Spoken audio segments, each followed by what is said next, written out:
কি রে, চার অর্ডার দিস না এখনো? দিয়েছি তো। কিরে, তোর না চা দিতে পারলাম। ধুর, এদের বললে কেউ হয় না, ভালো করে বললে বোঝে না এরা।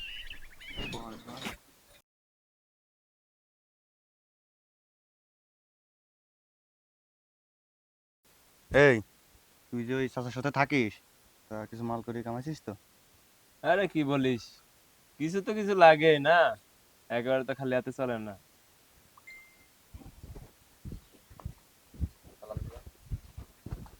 আসসালামু আলাইকুম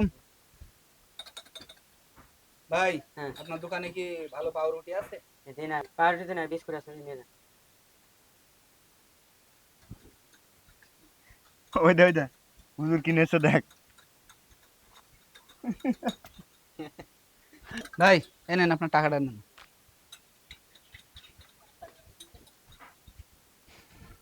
এই, চুপ চুপ। হুজুর, এদিকে আসেন। আসসালামু আলাইকুম। ভাইরা কি কিছু বলবেন? কি হুজুর, বাড়ির জন্য কি নিলেন? আজকে কি লাগাতে? ডিম, মুরগির রোস্ট, কিছু দিইনি রান টান?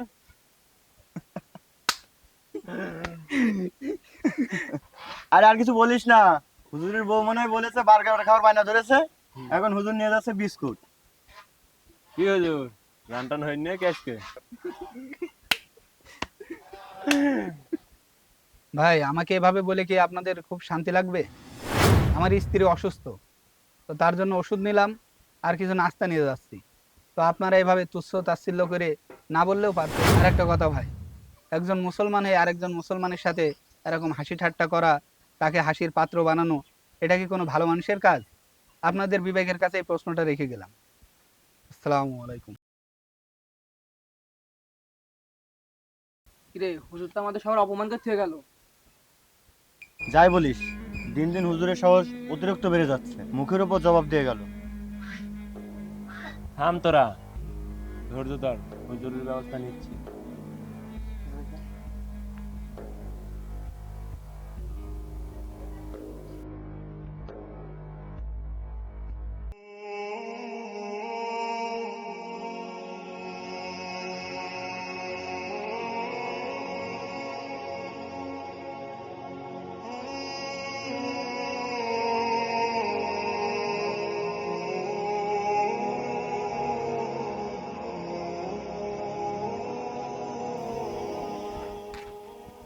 আসসালামু আলাইকুম। ওয়ালাইকুম আসসালাম। হুজুর কেমন আছেন? আলহামদুলিল্লাহ অনেক ভালো আছি। আপনার অবস্থা কেমন যাইতেছে? আলহামদুলিল্লাহ, আল্লাহ রাখছে ভালো। তো ভাই আপনারে কয়দিন মসজিদে পাইলাম না, কি কারণ নাকি মসজিদে আসছেন না? এই কিছুদিন ধরে অসুস্থ ছিলাম তো, আর এমনি একটু আর্থিক অবস্থা খারাপ যাচ্ছে, তো জানেন তো কেমন। আর্থিক অবস্থার কারণে চিকিৎসা হতে পারিনি, তবে অবশেষে এখন আল্লাহর রহমতে ভালোই আছি। আল্লাহ ভালো রাখছে। আলহামদুলিল্লাহ। ভাই আপনার থেকে অনেক কিছু শেখার আছে। এই যে আপনার ভাই, যে আপনার জমি জায়গা, আপনার বাপের যা সম্পত্তি ছিল সব নিজের নামে লিখে নিয়েছে, আর আপনি লোকের জমি করে খাইতেছেন, লোকের খেতে কামলা দিয়ে খাচ্ছেন, তারপরেও আপনার ভাইয়ের পরে কিন্তু আপনার কোনো অভিযোগ নেই। আসলে আপনি একটা উদার মনের মানুষ। আসলে হুজুর, উদারতার কিছু না, এই ধন সম্পদ এটা হচ্ছে আপনার দুনিয়ার অর্জনের, কিন্তু আমি চিন্তিত দুনিয়ার পরের জীবন নিয়ে। আর এটাও জানি অধিক সম্পদ থাকলে আল্লাহ তাআলার বিচারের কাঠগড়ায় দাঁড়াতে হবে। যেভাবে চলছে ভাই, দুই এক বেলা খেয়ে আল্লাহর অশেষ মেহেরবানিতে আলহামদুলিল্লাহ। তবে আল্লাহ তাআলা আমার ভাইকে সঠিক বুঝ দান করুক। আসলে ভাই, এই দুনিয়ার জন্য যারা নিজেদের বিবেক, তাদের সময়কে বিলিয়ে দিচ্ছে, আল্লাহ তাআলা তাদের হেদায়েত দান করুন। ঠিক আছে ভাই, দোয়া করবেন। আর শরীরটা খুব একটা ভালো নাই, এই অবস্থায় আবার মাঠে যেতে হবে কাজ করতে। থাকেন তাহলে। ঠিক আছে।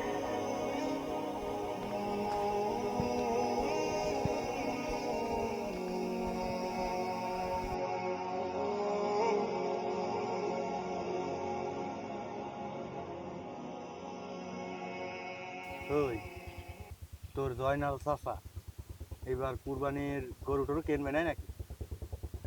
সামনে চান্দাতে আসছে, চান্দাতে কিছু মালবানি ব্যবস্থা করতে হবে, একটা বোতল ব্যবস্থা করতে হবে, কিছু টাকা পয়সা মার। ও ঠিকই বলেছে, কিছু একটা ব্যবস্থা কর, তোর উপরে তো সব ভরসা। আরে তোরা থাম, ওই চিন্তা তো আমার মাথায় আছে, ওইটা নিয়ে তোদের তাড়া নিতে হবে না, আমি তো আছি তোদের জন্য নাকি। আর যাই হোক মামা, আগের ঈদে চাঁদ রাত্রে বোতল শর্ট পড়ে গেছে, এইবার যেন ওইটা না হয়। ভরপুর বোতল থাকবে, ভরপুর পার্টি হবে। তোদেরকে আগের থেকে বলে দিলাম, তোরা যেটা মনে হচ্ছে সেটা কর। আরে অত চিন্তা করতে হবে না, ওই চিন্তা আমার মাথায় আছে, ভরপুর পার্টি হবে। ঠিক আছে মামা। ঠিক আছে। আরে ওইটা বাদ দে, এলাকায় কোনো মেয়েটে নেই? দিদি ঘুরতে ঘুরতে যাতে মানে বুঝিস তো, তাছাড়া তো গাড়িটা নুবানি, কোনো মেয়েটে কি আছে ম্যানেজমেন্ট করা যাবে? আরে দেখছি এলাকায় একটু বেরোতে হবে। একটা ব্যবস্থা তো করতে হবে নাকি? হ্যাঁ হ্যাঁ। তোরা একটু ব্যবস্থা কর, আমার দিক থেকে একটু দেখ। আরে তোমার এত ভাবতে হবে না, তোমারটা আমরা ভাবছি, তুমি আমাদেরটা ভাইবা নেই শুধু। ঈদে আর কি কি করা যায় বল।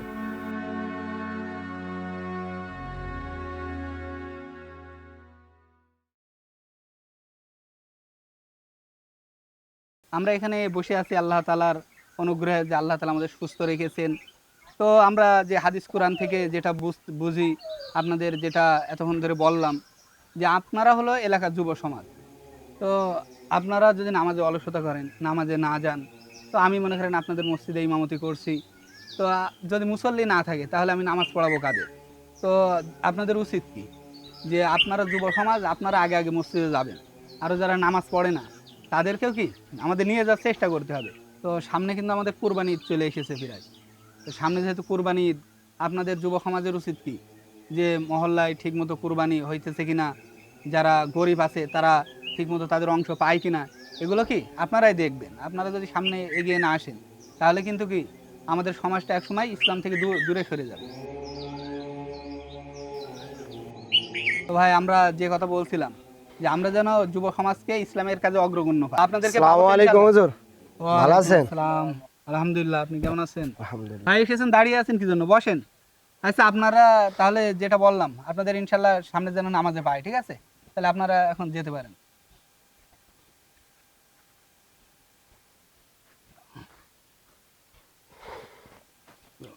ভাই, তো আপনার দিনকাল কেমন যাচ্ছে?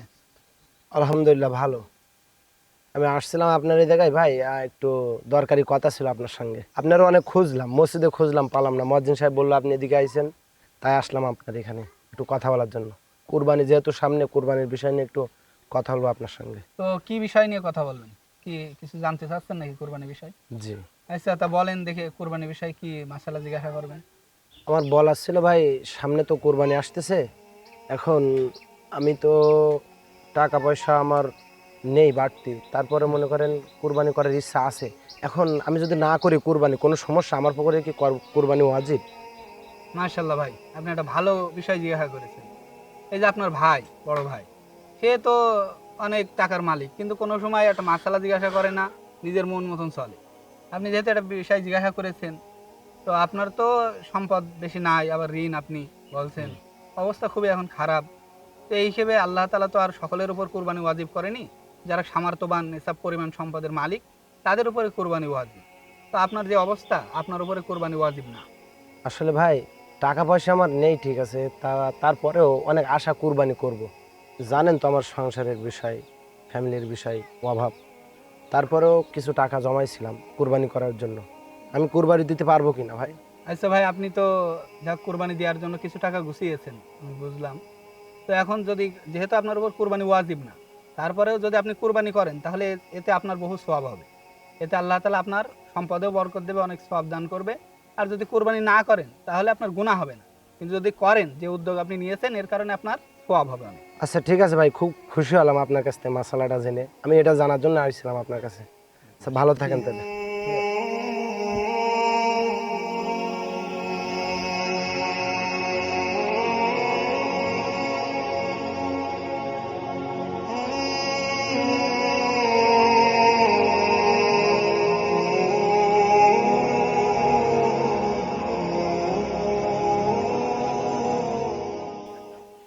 এই এই যে বর্তমানে এত পরিমাণ রোদ পড়তেছে, এই গরমে আমার এই যে প্রজেক্ট, এতগুলো প্রজেক্টের যে মাছ, এই মাছগুলো কি টিকে থাকবে রে? অনেক টাকা তো ব্যয় করলেন এরই পেছনে, দেখা যাক কি হয়। আচ্ছা, তা নাই গেল। আচ্ছা, যে ছেলেটা এখানে দেখাশোনা করে, তো এই ছেলেটা ঠিকঠাক ভাবে পাহারা টাহারা দেয় তো? তা তো দেবেই, আমি প্রায় সময় আসি, এসে এদের দেখাশোনা করে যায়, ঠিকঠাক মতো কাজ করে।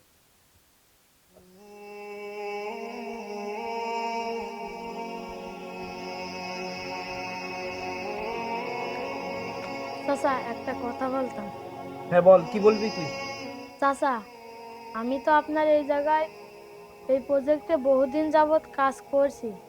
তা সামনে ঈদ, বাড়ির জন্য কিছু কেনাকাটা করতে হতো, যদি কিছু টাকা দিতেন তাহলে আমার খুব উপকার হতো। এই আসলে কি ওখানে পাহারার দায়িত্ব আছে? জি চাচা, এই আছে কিন্তু পাহারা। এই বেটা, তুই তো বেটা গরিব মানুষ, তোর আবার কিসের কেনাকাটা? গরিবদের আবার কিসের ঈদ রে? এই বেটা, আমি তো কুরবানি দিচ্ছি, বড় গরু কিনতেছি বেটা। আর ওই গরুর কাছে কিন্তু তুই সর্বক্ষণ থাকবি, শেষ পর্যন্ত থাকবি। থেকে মাংস সব দেওয়ার পরে অবশ্য যা পড়ে থাকবে এটা তুই নিয়ে যা।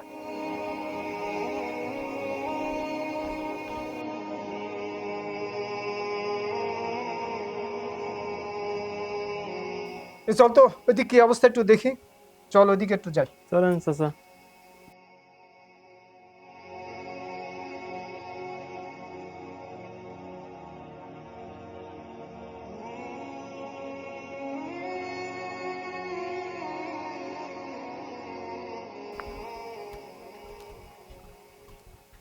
আসসালামু আলাইকুম ভাই, কেমন আছেন? ওয়ালাইকুম আসসালাম। কি হুজুর, ভালো আছেন? আলহামদুলিল্লাহ। যাক, ভালোই হলো আপনার সাথে দেখা হয়ে। আপনি তো বোধহয় জানেন প্রত্যেক বছর কিন্তু সবচেয়ে বড় গরুটাই আমি কিন্তু কুরবানি দিই। ঠিক এবারও কিন্তু বড় গরু কিনতেছি। তো আমি চাচ্ছি এইবার সবার আগে যেন আমার গরুটাই কুরবানি হয়, একটু খেয়াল রেখে। ভাই দেখেন, কোরবানি কিন্তু বড় ছোট এগুলো বিষয় না। আল্লাহ তাআলা কি দেখেন? আল্লাহ তাআলা দেখবেন আপনার মনের তাকওয়া কতটুকু, যে আপনি আল্লাহর জন্য দিচ্ছেন নাকি এটা মানুষ লোক দেখানোর জন্য দিচ্ছেন। তো বড় হোক গরু ছোট হোক, সেটা তো তো বিষয় না।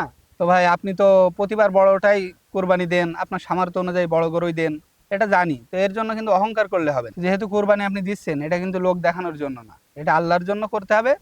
আপনি খালেজ দিলে আল্লাহর জন্যই কোরবানিটা করবেন। আরে হুজুর, আপনি এটা কি বলেন? আমি এত বড় একটা গরু দিচ্ছি, লোক যদি একটু বাহাবা আমার না দিল, এই এত বড় গরু কেন আমি দিচ্ছি? আমার একটা মান সম্মানের ব্যাপার আছে না?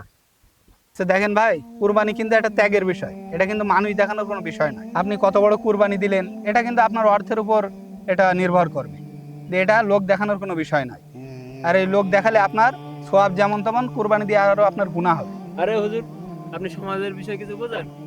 আপনি আল্লাহর নাম করেন, মসজিদে থাকেন, আপনি আল্লাহটা বলবেন, কোরআনের বলবেন। আরে হুজুর, আপনি আপনার বুঝ নিয়ে থাকেন তো, আপনি সামাজিক বিষয়টা বোঝেন না?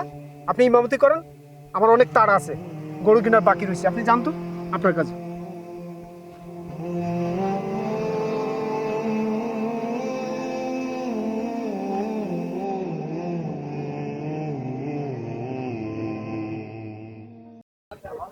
চাচা, এটা কেমন হয়? দাম কত এর? আরে এত কম দামের গরু কেমন নাকি বেটা? চলো তাহলে সামনে কোথায় যাই।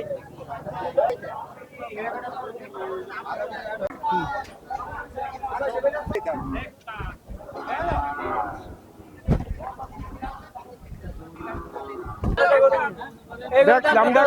এ চাচা 1,50,000। আরো বড় গরু ওইদিকে চল।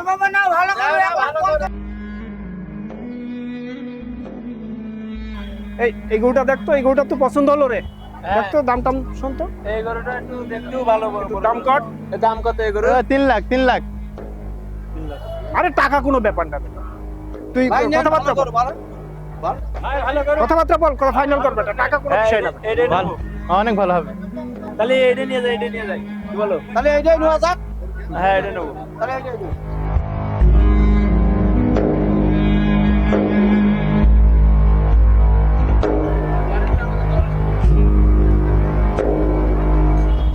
আরে চাচা, এই জায়গায় চাচা, ছোট চাচা। আসসালামু আলাইকুম। এই তুই এই টাইমে বাজারে কেন? তুই তো বাজারে থাকার কথা না এই টাইমে। চাচা, আপনার তো একটা ছাগল কেনার সামর্থ্য নেই, আপনি গরু বাজারে এই যে চাচা, ছাগল বাজার ওই বাজে ওই পাশে। তোমাদের সামর্থ্য আছে, তোমরা গরু কিনছো, আমার সামর্থ্য আছে আমি তাই কিনবো। আসছিলাম একটা ছাগল কেনার জন্য, কিন্তু এত বড় বড় কথা বলা কি ঠিক? আমি পারলে একটা ছাগল কিনে নিয়ে যাব, না এই খালি হাতে চলে যাব। আচ্ছা দেখ, বাজারে তোর সামর্থ্য কিছু আছে কিনা এই চল।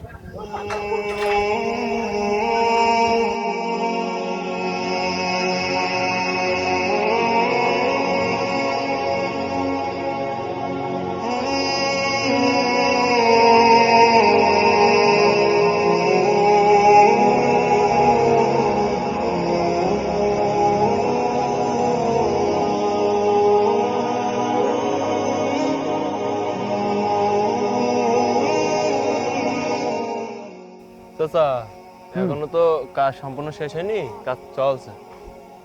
ঈদ আর কয়দিন বাকি? এই এখনো কাজ শেষ হয়নি, কবে শেষ হবে এই কাজ? কিরে ঈদ চলে আসলো, ঈদ আর কয়দিন বাকি আছে বেটা? কি ধরনের মিস্ত্রি স্ত্রী নিস বেটা, এগুলো কথার কথা? এই বেড়াগুলো মিজান এখন সারেনি রে। তোর তো সব কাজগুলো এইভাবে এই অবস্থায় রেখে দিচ্ছিস, ব্যাপারটা কি? তো এখন এই বেড়াগুলো মিজান শেষ করেনি, তো কখন এগুলো শেষ করবে? বেটা ঈদ চলে আসছে না, কয়দিন বাকি আছে আর ঈদের? সবগুলো কাজ তুই এইভাবে ফেলাই রাখছিস। এই মিজানটা ডাকতো, ডাক বেটা। ও মিজান চা, মিজান চা, ও চাচা এমনি আসো, এমনি আসো।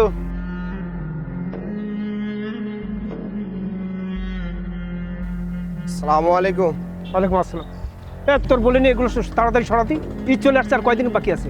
এই বিল্ডিং এর কাজে এই অবস্থা, আবার তুই এগুলো এখনো সরাসনি, এভাবে কাজ চলে রে। ঈদ চলে আসতেছে না? ভাই আমার সব তো আপনি নিয়ে নিলেন, এই একসালা একটা টিনের ঘর আছে ভাঙাচোরা, এটাও নিয়ে নেবেন আপনি? অন্তত আমার এক সাইডে একটু ঠাই দেন, এটাও তো আমার বাপের সম্পত্তি, আমারও তো একটু ভাগ আছে, কিছুই তো দিলেন না আমার। তোর আবার কিসের ভাগ রে? এই তুই ভাগ নিয়ে এত চিন্তা করছিস কেন? আমারটা হলেই তো যথেষ্ট। তোর আবার দেখলাম যে গরুর বাজারে, এই গরুর বাজারে তোর কিসের কাজ? তোর কি গরু কেনার তৌফিক আছে? ঘরে ভাত নেই, তুই আবার গরু কেনার জন্য বাজারে যে ঘুরঘুর করিস, ব্যাপারটা কি? আমি বলছিলাম না একটা ছাগলও জটবে না কপালে, জিতেছে নাকি? একটা ছাগলও যেমন হয়নি।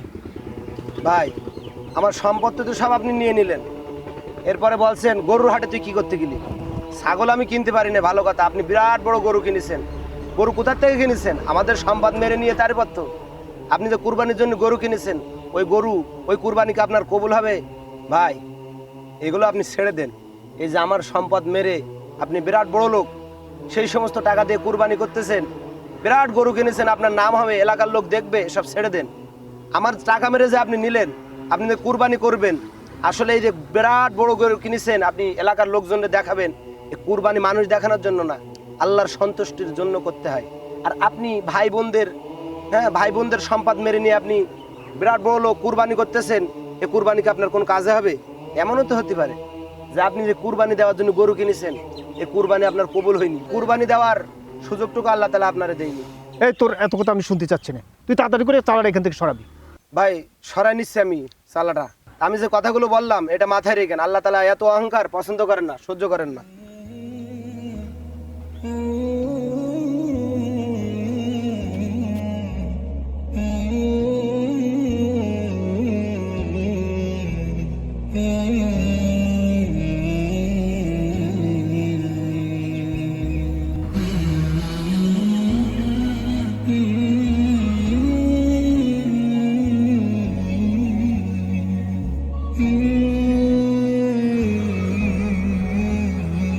চাচা একটা সমস্যা হয়ে গেছে। কি সমস্যা রে? চাচা কালকের কোরবানির গরুটা আনলাম না, সেটা মারা গেছে। হ্যাঁ কি বলি তুই? মারা গেছে মানে? চাচা গরুটা তো কোরবানি হবে, সকালে গোসল করতে নিয়ে যাব, তা আমি গিয়েছি, গিয়ে দেখছি গরুটা মারা গেছে।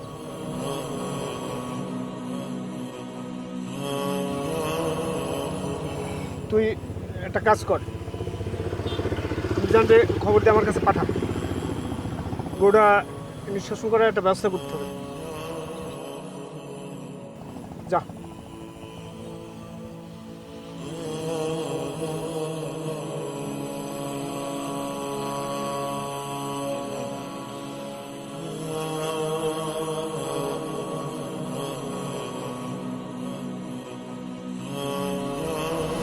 আমার সম্পদ মেরে আপনি বিরাট বড় লোক, সেই সমস্ত টাকা দিয়ে কুরবানি করতেছেন, বিরাট গরু কিনেছেন, আপনার নাম হবে, এলাকার লোক দেখবে, আমার টাকা মেরে যে আপনি নিলেন, আপনি যে কুরবানি করবেন, এমনও তো হতে পারে যে কুরবানি দেওয়ার সুযোগটুকু আল্লাহ তাআলা আপনারে দেয়নি।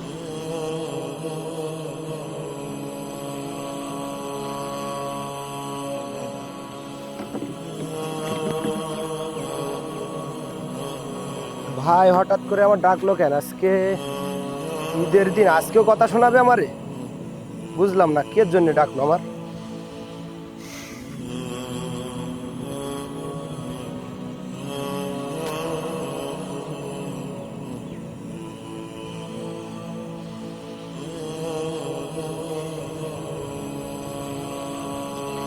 হঠাৎ আপনি আমারে ডেকে পাঠালেন, কিছু বলবেন নাকি?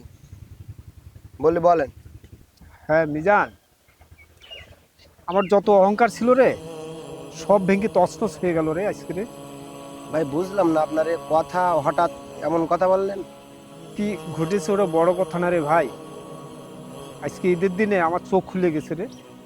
ভাই আপনার কি মন খারাপ? কি হয়েছে আমারে বলেন দিন শুনি।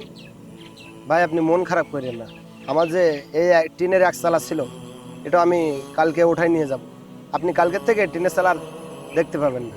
তুই আমারে বলে লজ্জা দিস না রে ভাই, আমার যা ক্ষতি হয়ে গেল আমি এতদিন বুঝতে পারিনি। দেখ তোর অনেক কথা আমি ওভারলুক করেছি, অহংকার দেখাইছি। আজকে আমার এই গরুটা মরে যে আমার সম্পূর্ণ অন্তরটুকু খুলে গেছে রে ভাই। আসলে অহংকারীদের জীবন এরকমই হয়। আজকে সে পরিণতি, আমাকে গরুটা মরে এত টাকার একটা গরু কিনছি, পরিণতি আজকে আল্লাপাক বাস্তবে দেখাই দিল রে ভাই। তুই খুব করে বলছিলি রে ভাই এই অহংকারের কুরবানি আপনার কবুল হবে না। ভাই আমার সেই প্রমাণটা আজকে পেয়ে গেছি। আপনার গরু মরে গেছে? আমিও চেয়েছিলাম একটা ছাগল কোরবানি করব, কিন্তু কেনার সামর্থ্য আমার হয়নি। তুই কিন্তু আজ কুরবানি দিতে পারিসনি তোর সমর্থের কারণে, আর আমার কুরবানি কবুল হলো না আমার অহংকারের কারণে। দেখ ভাই, আজ তোর কাছে আমি অনেক লজ্জিত। আমার জ্ঞান হওয়া উচিত, আমি তোর অনেক অত্যাচার করেছি, আমি তোর কাছে অনেক লজ্জিত রে ভাই। ভাই আপনি মন খারাপ করেন না, আল্লাহ যা করে ভালোর জন্যই করে, আপনি মন খারাপ করবেন না। চলেন ভাই, ঈদের নামাজের সময় যাচ্ছে, আমরা আজকে দুই ভাই একসঙ্গে নামাজ পড়তে যাবো। হ্যাঁ ভাই চল, আজকে দুই ভাই একসাথে নামাজ পড়বো, তার আগে দুই ভাই সেমাই খাবো একসাথে বসে। চল ভাই।